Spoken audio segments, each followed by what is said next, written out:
a very special YouTube episode, ladies and gentlemen, boys and girls. Don't click anywhere because if you've been keeping up to date with the save, you'll know that we have a world-class team with Sunderland and we have not won the Champions League. So today, we're going to run the intro, we're going to break down why I think we have the best team in the world with a tactic that is insane, and we're going to try and win the Champions League for the very first time.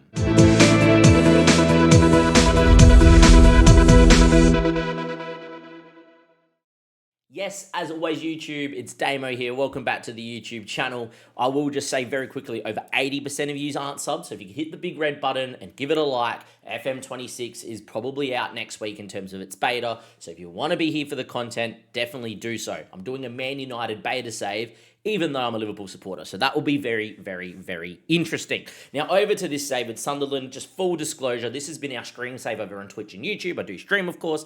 And with that, the community has been popping off with all, results and keeping up to date with the team, as you guys can see here in the Discord.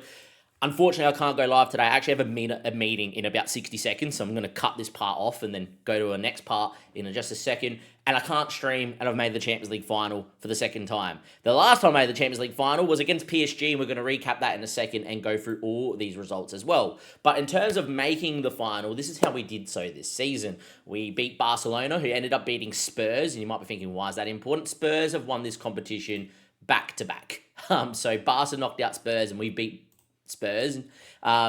Porto, Red Star, Fenerbahce lost to PSG in the group stage, but I did fully rotate in that game. We again got slapped up by Ajax, and as you can see, we switched into a different system, beating Valencia, Rangers, beating Ajax over 2 legs, beating Madrid over 2 legs, and absolutely slapping Bayern, keeping 2 clean sheets in the semi-final. We've obviously done other stuff in the Champions League, and as we move along, as you can hear that meeting invite, we actually lost the Spurs over both home and away in the semi-final last year. Spurs absolutely FM'd us in the semi-final last year in the 4-4-2 that we used with Stoke. Still a great system. We just had to change it this season because we were doing pretty poorly. But 4 XG, 40 shots in a Champions League semi-final. And Vicario set the record for the most amount of saves ever in a Champions League game. So yeah, not fun at all. The year before, we got knocked out in the quarterfinal after beating PSG, and Bayern Munich did the same thing to us. We drew 0-0 over in Germany, came back home, and we thought we were going to win this game. Bayern Munich, 8.3 match rating for Mamadou Shidli in goal, making a ton of saves. We conceded in the 60th minute, and we did not get there. The year before, Champions League final, PSG. Lost 2-1, went on a crazy run, knocking out City and Chelsea in that interim. And our first year in the Champions League, our second year in the Champions League, losing the semi-final to City in heartbreaking fashion, where Phil Foden and Oscar Bob scored 2 goals in the 94th and 97th minute to send us out. Our first year in the Champions League, we did get knocked out by Inter, but we've been on a meteoric rise. We have flirted with big ears, as the Champions League trophy is effectively called, and we have not been able to do the business. So hopefully today we will. Now let's go through the tactic and the squad that is hopefully going to win this Champions League, give us our 4th trophy of the year, because we're going to recap that as well, and be crowned as probably arguably one of the best teams I've ever built on Football Manager. So before getting into the tactics, you have to know why we changed from the 4-4-2 that did so well, as you saw in the previous results in the Champions League, and I'll show you how well we did in the league last year with this 4-4-2. Out of the blue, we just started conceding goals left and right. We had a 5-4 loss to Fulham. We lost 4-0 to Ajax in the 4-4-2. It wasn't great, and for a team that last season only conceded 26 goals playing 4-4-2 and won the league with 95 points, and the year before won their first title with 95 points, it was a little bit of a shock. We also tied with Arsenal the year before and lost in goal difference, by the way, in this save. This year, because we actually were down in 6th and the board was getting a little upset with us, we changed system, and in the end, this system has got us back into 2nd place by the end of the season, but we were not able to mount a challenge to Spurs, who, by the way, have won the Champions League twice, now won the league a couple of times as well in this save. They have been pretty darn good. Tottenham Hotspur with Arne Slot at the helm in this save. Now, that means that, look, we had to change system. It's a little bit of a game-breaking system, but if you're planning on using FM24 for the future, or maybe something you want to recreate in FM26, this is the team as it stands, and this is the system as it stands as well. So, attacking mentality, because I think it's the best. We are fairly narrow, playing through the middle and playing out from the back. Obviously, when we're playing 4-4-2, we didn't care about possession. It was about two banks of four, pump it into space, get the boys, getting the balls into the box, etc. Obviously, that 4-4-2 that we use at Stoke wasn't built for this team, but it did work pretty darn well. We're on low crosses because we have some faster strikers, and we also on run at defence, and you'll see why as we go through the players. A lot of my guys can run with the ball with great dribbling, great flair, great agility, great acceleration, you name it. Also, more expressive to open up because we have some world-class players. You can probably see Costas Vargas right there. That is pretty damn world-class. In terms of playing out, counter press, counter distribute quickly, distribute the centre-backs, you're pretty standard Jurgen pressing 4-3-3 sort of system, and the narrow strikers do much better than the wingers, even though both guys up front, Santiago, Giroud, even Vargas can all play out wide. In terms of the system, though, much higher line of defence and higher press, prevent the short distribution, and get stuck in. So that is what the tactics look like. In terms of player instructions, I haven't really put any on there. As you can probably see, it doesn't need it, which, it's very rare that I do that, but the system didn't need it. I built this out of Rage on stream, so you can go watch the last live stream, build it on Rage, and saw it just take off and take to life. Now, you're probably thinking, how does the team look? Look, Victor Hugo is in goal. He replaced Alisson Becker before, who we did sell to this season, and it probably did hurt us. In terms of injuries, unfortunately, after the Community Shield, which we did win, which was one of the three trophies we've already won this season, doesn't really count for me, but it counts in game. Lifting weights, he decided to damage his spine. Obviously, he went to squat too much, but he's now back. And look, for a wonder kid goalkeeper who's now just turned 21 on a backup contract, because he was going to be a backup to Alisson before we got a bid, he's looking pretty damn good. He's pretty well-rounded, and I expect him to play for Brazil at some point in the future. He just may not get there. Osrin's one of the best defensive fullbacks I've used. Not one of the best fullback I've used, but one of the best defensive fullbacks. 19 decisions, physically a monster, knows how to take a long throw, by the way, and he's pretty good at getting up and down with great determination. He's fantastic. Rodrigo is one of the best centre-backs I've ever used. Just an absolute brute. 6'4", physically an animal, can mark, can tackle, can win a header, even though he's only got 10 headering, and he's pretty damn good. He's fantastic. Schiavini, I'm guessing people probably want to know where we got these guys from. So, Red Star for 7.75 million. Victor Hugo was from Brazil, and we bought him this year for 19 million from Flamengo. Rodrigo, we got from SPO for 16 million a few years ago. He's actually homegrown at the club. Schiavini is definitely the biggest pull of the save. Absolute world-class centre-back. Look how good he is as well. And on a free, played sensational last year and pretty well this year as well. Hato is our club captain. We've had him here for a long time. Chelsea were barely using him, and he's developed into an elite level centre-back / fullback. He's looked really good. As you can see, been here for 12.25 million, but club captain for the last few years. Absolutely fantastic. That back four, and with Alisson Becker in goal, was the best defence in Europe. This year, we've been a little leaky, and I'll show you that in the data hub very, very briefly, because I know some people like looking at the data hub, but yeah, it is what it is.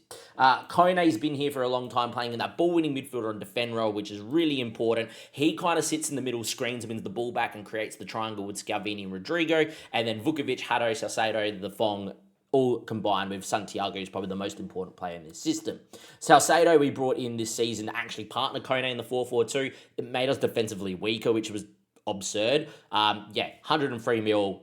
This was to go and win the Champions League, and hopefully we did that. The Fong, if you've been watching the live streams, you know all about him. He bought him for 850k from Thailand, has been developing into a worldie of a player, scores goals for Thailand, and as a segundo volante on support, is very good. Gets in the box, can dribble, can get forward, is very well rounded. He's got great passing and technique and vision, and he can mark, and he can tackle at a decent rate. He's the more creative of the two. You definitely need that. And then up front, we have some firepower. So Giroud was a wonder kid that we picked up a few years ago. 33 million. He's been a bit more creative than not. Prefers being on the left-hand side, the whip balls in across the box with his left foot. Naturally quick, great finishing, great first touch, great determination, decisions, and technique. He's fantastic. Santiago won Player of the Year this year. We've had him here for 9 million. If you've been watching the live streams, you know all about him. 20 goals and 16 this season, playing as the deeper lying forward on support. The reason why this role was so important is you need a creative striker instead of having 3 guys sitting on the last man. You need one to drop in, pick the ball up, and play that ball through. And the goal I'm going to give you in the FA Cup final, which we just won, will highlight that goal, highlight that as well. And then Costas Vargas is the best player I've ever used on Football Manager in terms of stats. And he's had a pretty good year in his first year. We've spent 102 million on him. We had a lot of money because we've sold a lot of players. 20 goals, 9 assists. absolutely outrageous. And why he's the best player ever is I harp on about these gold stats. I changed my stuff to make it 15 plus stats are golden because they are the world-class stats. When you go and search up, generally 15 stats, 15 plus, put you borderline world-class. Anything above 17 is definitely world-class. And the most I've ever had was a guy called Nildo at SFB a few FMs ago with 22. Vargas has 1, 2, 3, 4, 5, 6, 7, 8, 9, 10, 11, 12, 13, 14, 15, 16, 17, 18, 19, 20, 21, 22, 23 total stats, 15 plus. He is the best player I've ever had. He's the best striker I've ever had on paper. And yeah, he's fantastic. In terms of output and numbers, Nildo did a little bit more in Denmark. Fabio Silva, who we had in our mess save, scored 35, 40 goals a season in the league. But he's in the Premier League playing with some harder guys. This guy's insane. He's definitely part of the team. Now, you guys are probably wondering, what about the bench? You've got a guy like Victor Hugo who can change the game, a very creative midfielder who I've trained to play Segundo Volante if we need to change a game. Conan Ong came from Stockport County. Reminds me a lot of Cunnington, who we picked up at Wrexham from Stockport County. Very well-rounded. If I had the time, as in a few more seasons, he'd probably be arguably one of the best midfielders in the world at 6'1", can score a goal from distance. Absolutely a player to watch out for in today's game. Leo Gilbert, we picked him up as a 16-year-old. We had a bid in when he was at Nants, eventually joined us when he was 18. Arguably probably should be playing inverted wing-back on support for us over Haddo, but I'm not dropping Haddo, our club captain. But yeah, he can play here, he can play winger, he can play ball winner, he can do a lot of things. Very well-rounded, great passing, marking, very well-rounded mentals, arguably the best mental player I've ever had. And yeah, Leo Gilbert's definitely someone. Gabriel Carvalho, who's a real-life player, highly recommend picking him up in your saves. In the Saudi League, he's been here for a long time, been chipping in, he's a bit more of a squad player now, even though he likes to still be a star player. Yeah, your backup DLP, which is pretty nice. Then have a look at the hitting power we have off the bench. Brian Mbeumo, who did score the winner in the FA Cup for our third trophy this year, 10 goals, 5 assists, 29. Much preferred. He played out wide in the 4-4-2, hated it. Much prefers playing up front this year. This is the goal that won us the FA Cup. And we dominated United. We just beat United 7-2 in the league, by the way. Absolutely dominated, needed a 96-minute winner to win the FA Cup. Last minute of added time. Just the DLP being super important, as you guys will see. In build-up, the reason why this system works is Gilbert's playing ball winner. He sits in. You got the 2 inverted wing-backs coming in too, and then you got the 2 segundos getting above, creating a whole heap of triangles that revolve around the ball-winning midfielder, your 2 centre-backs if we need to go backwards, and then a whole heap of players here. You can see you got your line of 3, and then watch. The DLP, which is Vargas, because I just took Santiago off, drops in, turns, and then you get your 2 forwards going into the space in between fullback and centre back. As you can see, Mbeumo's there, little dink ball over the top, and thank you very much for coming. It was a pretty fantastic goal. It's that good of a goal. I may as well give it to you here from when Mbeumo wins the ball. And as you can see us build out, it's all about creating those those triangles, in build up. Ball through the middle, DLP dropping in, creating the space for the 2 other strikers to get beyond into the space he leaves. And, well, that's why the system works so well. And that is why a certain Santiago, if I go to him, won Player of the Year, playing deeper line forward on support, getting 20 goals, but 16 assists. He does take some corners as well, Santiago, but 16 assists this season. So that is why I think we have one of the best teams in the world, because the system is nuts. The players that we have are absolutely nuts. And, yeah, we, on our day, have the best defence in Europe. So let's see how we go here against PSG, a side that we lost to in the final a few years ago, a side the year after we lost to the final, battered in the quarterfinal, but couldn't get past Bayern Munich or the round of 16. And now we get a chance to exact revenge, win our Champions League, and crown ourselves as one of the best teams in Europe, and definitely one of the best teams I've ever built on Football Manager.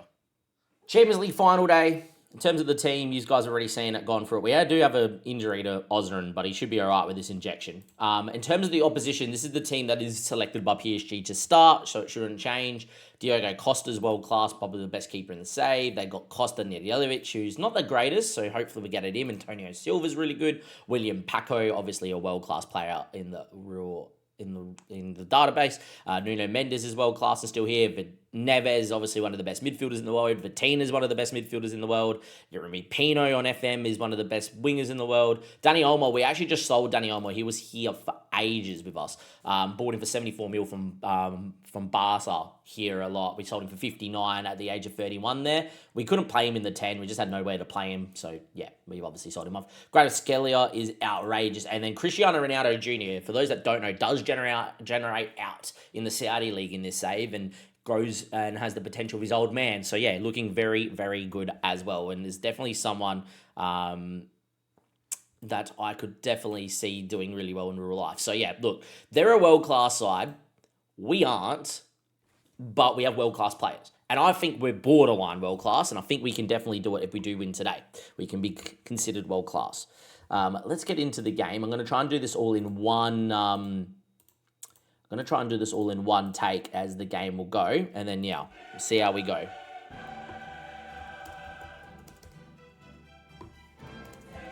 Just typing a couple messages for work. It is the Champions League final. It is an important day for us. It's a day to exact revenge on PSG. As we said, that was their team, but obviously when Ronaldo Jr. is up front, Kvaratskhelia and Jeremy Pino, it could be a day where this all goes wrong. We need to dominate in periods, score our goals when we have our moments, and go and win the Champions League. PSG, synonymous with this competition, are going to be in the red and the dark blue. We're in the white and the red, the traditional Sunderland colours. It is a chance to etch our name into European history, European glory, and a chance to be considered world class. And away we go. Hopefully, a highlight for us soon, but it's not. It's probably a highlight for PSG. And Kvaratskhelia finds Nuno Mendes into Vitina. Finds Paco, his ball into Vitina, and he finds Nedjelovic, Ronaldo Jr., Joe Neves. Look how well they work the ball around. Jeremy Pino inside. Great save from Victor Hugo to keep it at 0-0. Not a great start, but still 0-0, which is the main thing. Ball was cleared away. Santiago flicks, and that is the highlight.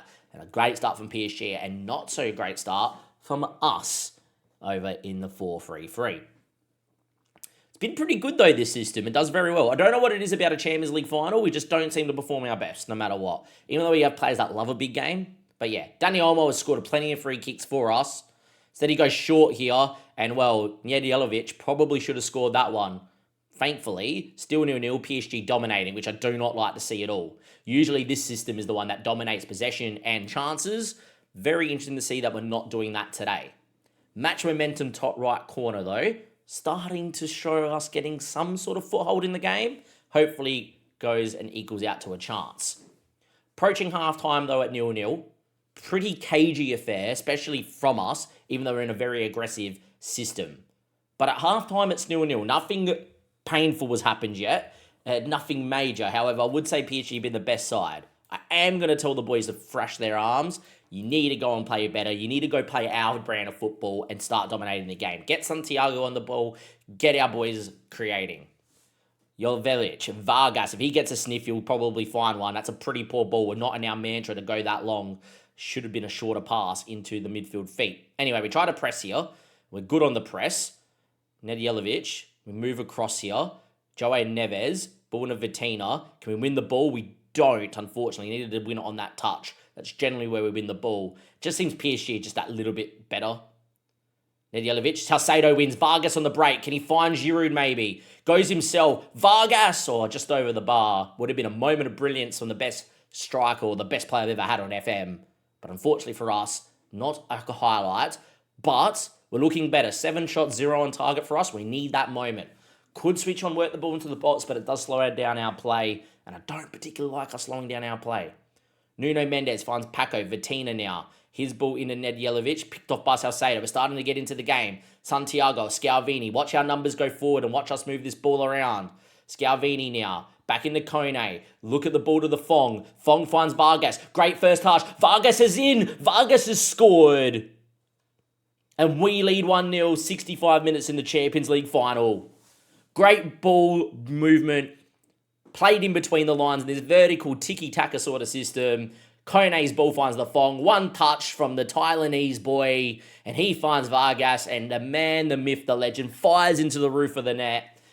Costa is beat. We lead 1-0. And if our world-class back four can keep a clean sheet today, we are winning the Champions League.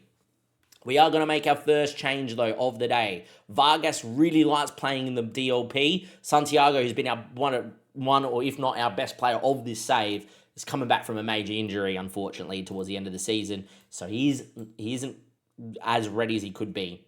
So he's going to come off. And Victor Osimhen, a player that we picked up just this system for 63 million, literally to play in the Champions League, comes in up front, a pretty good replacement. The Fong is tired. I'm going to get Victor Hugo in, very like for like. Victor Hugo being able to be creative and just drive with the ball. We're not bringing off Moses Salcedo, though, in this game.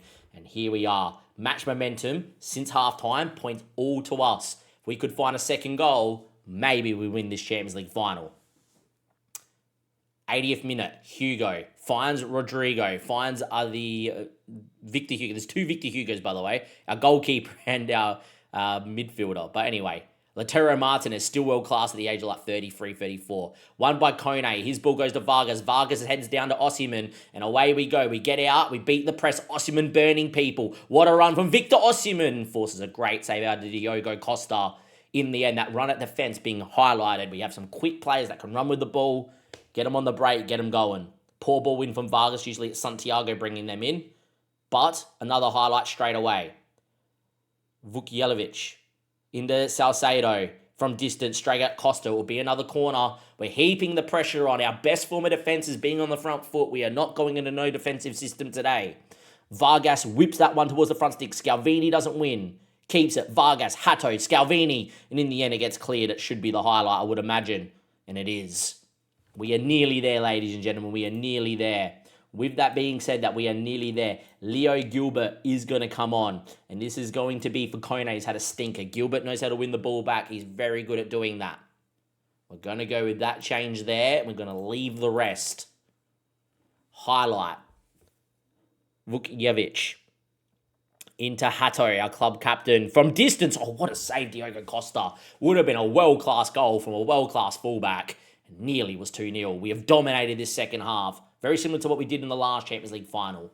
3 minutes left, 2 minutes left, 1 minute left. Is it our time? It's a corner. And as long as it's not a counter-attacking break for PSG, we have won the Champions League. Vargas' ball in, headed wide by, I think, Scalvini. But ladies and gentlemen, boys and girls, finally, we have won the Champions League. Outrageous. What a final. PSG looked the better of the two sides early.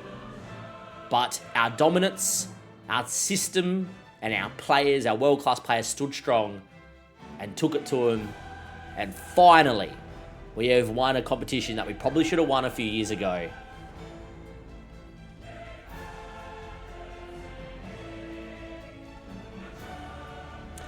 It is finished Sunderland 1, PSG 0, a game that we did dominate. Thank you yet again for being here, YouTube, as always. If you have enjoyed today's episode, give it a like. Do subscribe to the YouTube channel. Let me know in the comment section if you actually like me doing it as one piece instead of going in and cutting out like all the dead parts between the games.